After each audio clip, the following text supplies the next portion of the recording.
जय गुरु। मदगत प्राणा एस्ट्रो योगा में हम आपका स्वागत करते हैं। गीता पढ़ेंगे नहीं तो जानेंगे कैसे। गीता जरूर पढ़ना चाहिए, मनन करना चाहिए। आशा है अगले 5 मिनट आप मेरे साथ रहेंगे। हम आपके लिए श्री मद्भागवत गीता, ज्योतिष और योग पर प्रसंग लाते हैं। अभी तक आपने सब्सक्राइब नहीं किया है तो कृपया चैनल को सब्सक्राइब करें। आज का विषय है मोक्ष क्या है। गीता के अंतिम अध्याय का नाम है मोक्ष संन्यास योग। भारतीय चिंतन में मानव जीवन का परम उद्देश्य मोक्ष प्राप्त करना अथवा आवागमन के चक्र से मुक्ति पाना है। 4 पुरुषार्थ हैं: धर्म, अर्थ, काम और मोक्ष।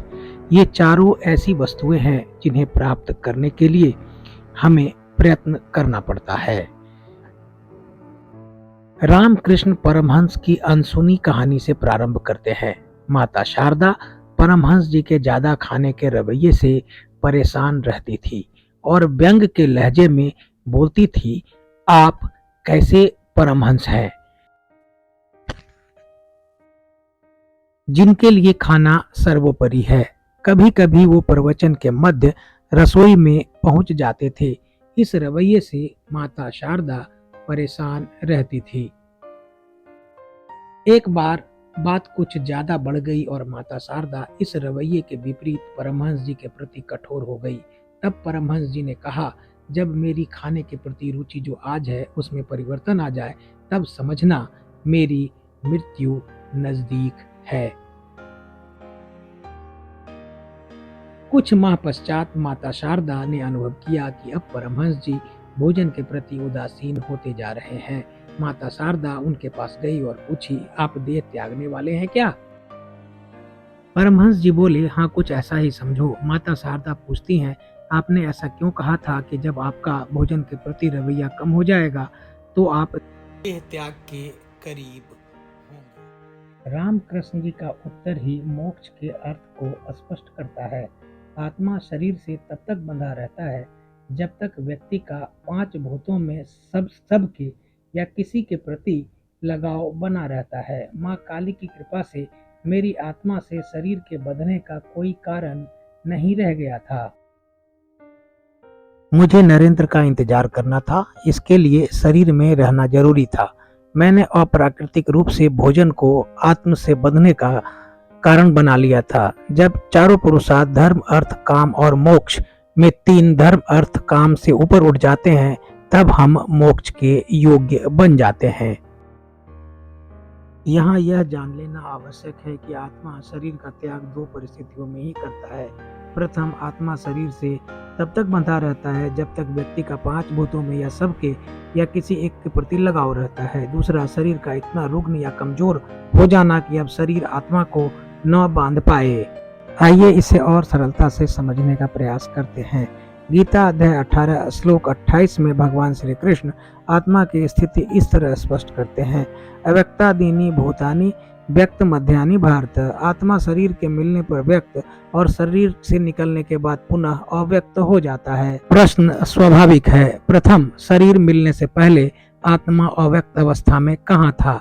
दूसरा, स्वयं के आत्मा की बात ही मान लें तो आत्मा को यह शरीर क्यों मिला? तीसरा, वर्तमान शरीर त्याग के बाद कौन सा शरीर मिलने वाला है? तीसरे प्रश्न का उत्तर प्रथम दोनों को स्पष्ट कर देगा। आत्मोद्धार के लिए हम शरीर को उत्तम कर्मों में लगाते हैं। सात्विक कर्म आत्मा को सर्वोत्तम गुणों से परिपूर्ण कर देता है। राजस कर्म आत्मा को मनुष्य योनि में पुनः जन्म योग्य गुणों से भर देता है। तामस कर्म आत्मा को अधम अर्थात मनुष्य योनि से निम्न वाले योनि के अनुकूल बना देता है। शरीर त्याग के बाद आत्मा पुनः नए शरीर को खोजने लगती है। उदाहरण स्वरूप, एक व्यक्ति की मृत्यु होती है और वह अपने शरीर के साथ तामस कर्मों से बंधा था। स्वाभाविक है, आत्मा की गुणवत्ता मनुष्य की योनि से निम्न हो गई। अब उसकी आत्मा मनुष्य योनि को प्राप्त नहीं कर पाएगी। इसके विपरीत, यदि कर्म इतने ही उत्तम थे कि इस धरा पर कोई भी योनि उस आत्मा के लायक नहीं है, अर्थात वह आत्मा अब उस परम आत्मा अर्थात ईश्वर में विलीन हो जाएगा, अर्थात उस आत्मा को मोक्ष की प्राप्ति हो गई है। ध्यान देने योग्य बात यह है कि आत्मोद्धार का अवसर केवल मनुष्य योनि में ही मिलता है, जहाँ कर्म के अनुसार हम अपनी अगली योनि तय करते हैं। अन्य योनियों में पाप और पुण्य का कोई अर्थ नहीं रहता। हम भाग्यशाली हैं, हमें मनुष्य तन मिला है। तभी तो परमहंस योगानंद कहते हैं, मानव शरीर एक वायुयान की तरह है जो हमें सीधे ईश्वर तक पहुंचाने की योग्यता रखता है। गीता पढ़ें और मनन करें, यह हमें ऐसे गूढ़ प्रश्नों का सरलता से उत्तर देता है। ब्रह्म भूत प्रसन्न आत्मा न सोचती न कांक्षति समः सर्वेषु भूतेषु मद्भक्ति लभते परमा। परम ब्रह्म की अनुभूति में स्थित मनुष्य मानसिक शांति प्राप्त करता है। वह न तो शोक करता है न ही कोई कामना करता है, क्योंकि वह सभी के प्रति संभाव रखता है। आपको प्रकरण पसंद आ रहा है? कृपया लाइक करें, सब्सक्राइब करें और शेयर करें। आज बस इतना ही। अगले प्रकरण में हम नए विषय के साथ उपस्थित होंगे। नमस्कार।